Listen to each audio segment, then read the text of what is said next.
জীবনের শেষ বয়সে এসে মনে হবে এক হাত বেশি পাওয়া জায়গার জন্য প্রতিবেশীর সাথে ঝগড়া করাটা ভুল ছিল।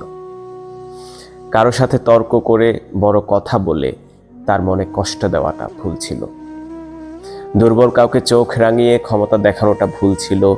জীবনের শেষ বয়সে এসে মনে হবে ক্লাসের সবচেয়ে মেধাবী স্টুডেন্ট না হতে পারলেও খুব ক্ষতি কিছু ছিল না। অনেক টাকা জীবনে ইনকাম করতে না পারলেও বড় কোনো ক্ষতি হতো না। জীবনের শেষ বয়সে এসে মনে হবে কষ্ট ছাড়া একটু স্বাভাবিক মৃত্যুই শেষ চাওয়া। জীবনের শেষ বয়সে এসে মনে হবে মানুষের দোয়াটাই শ্রেষ্ঠ সম্পদ ছিল, যেটা অর্জন করতে পারিনি।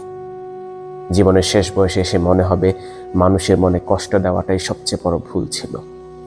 শেষ বয়সে শ্বাসকষ্টে আটকে থাকা নিঃশ্বাস নিতে পারার কষ্টে শুধু মানুষের দোয়াটাই শ্রেষ্ঠ সম্পদ বলে মনে হবে।